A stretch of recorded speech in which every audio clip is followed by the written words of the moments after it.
Hey guys, and thanks for tuning in today. In the following video, we are going to discuss and look at how to write a research paper.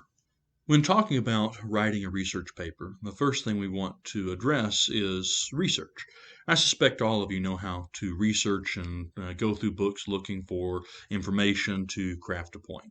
But I wanted to let you know of a couple of resources, a couple resource databases that you might or might not be aware of. When we are seeking to do research, the most up-to-date research is found in journal articles, some of which you can find simply by Googling it. You can find websites that will help convey information. But we also want to look for some more scholarly internet resources, which come in the form of online databases. And I wanted to let you know about a couple of those. The first is Google Scholar. Now, Google Scholar doesn't have everything and isn't a fully complete, exhaustive database, but it is a good place to start. And so we might look at something like theology. And up pops several books, could be some journal articles, and places where we can start beginning to do some research. Another database is JSTOR. Now, JSTOR allows for a few free articles. I believe it's still at about 100. It used to be less, but during the pandemic, they raised the number of free online articles. And so you can search JSTOR for, let's again look for theology and see what pops up. So we have results, we can look through them, and we could then work from there. A third database we might look at is Galaxy. Now, Galaxy requires about a $5 monthly subscription, but it does give you access to a lot of journal articles. There are other databases besides these three, but these are three that could at least get you started. Once we have identified information that is relevant to our topic, we want to try and organize that information in a way that's going to make sense not only to us but to our reader. And we want to try and work towards a conclusion, a so what, if you will. What does all this information lead us to? What conclusion does it lead us to? If we're talking in terms of family or marriage, all of the information, what bearing does it have upon family? What bearing does it have upon marriages? And we want to try and convey that point. To do that, we want to look through all of our data and we want to try and summarize all of the information we come across. We want to avoid direct quotes as much as possible. The rule of thumb is you only quote someone if they said it better than you could. So if the author you are reading writes something that is just perfect, it sounds absolutely exact, then you want to use a direct quote then. But you want it to be as short of a direct quote as possible. We don't want to just simply have one page of direct quotes unless absolutely necessary. Generally, we want to try and summarize. Once we've summarized our data and organized our data in a way that we can begin to come to a conclusion, we want to move towards creating an outline. I know it's tempting to just jump straight into writing. Once you're excited about the conclusion that you've come to, once you're excited about the topic you're working with, it's easy to just jump straight in and start writing all the thoughts that are in your head. But when we do that, oftentimes we begin to wonder, and our point, or the point we're trying to make, it doesn't come across as clearly as it could.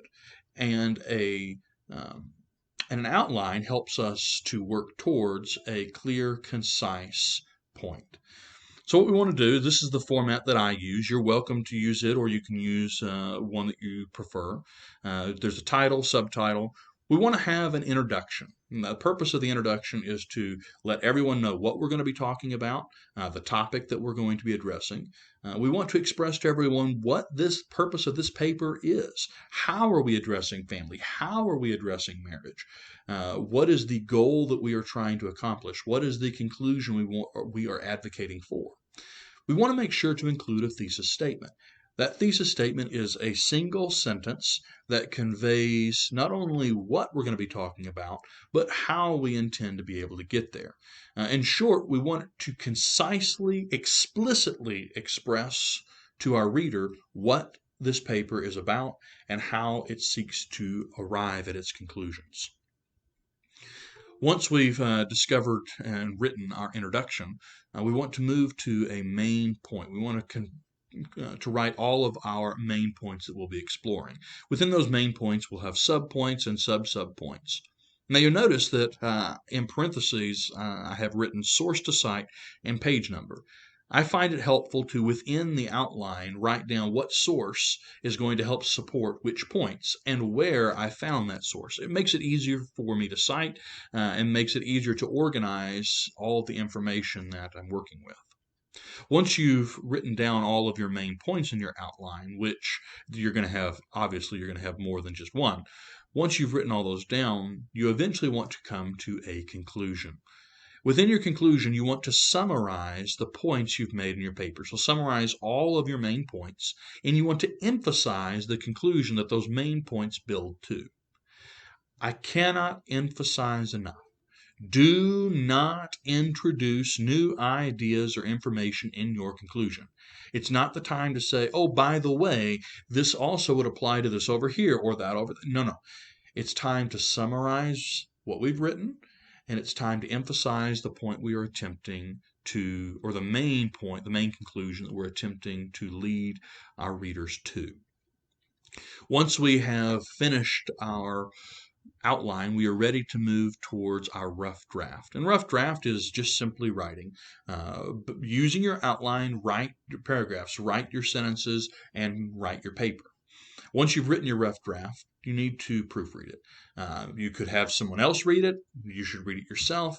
Read and look. Ask yourself the question, does this paper support my argument? Does it make sense?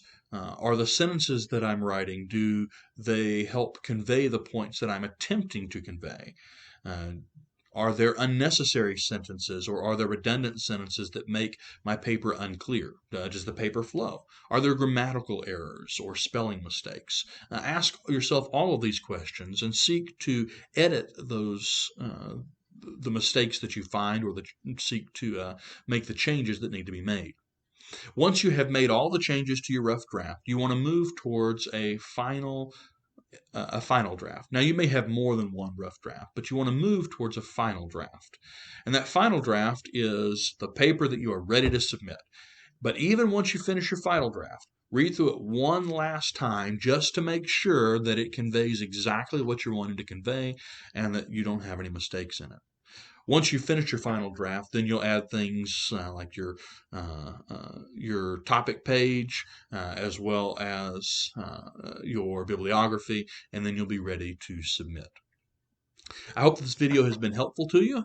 May the Lord bless you as you seek to serve Him.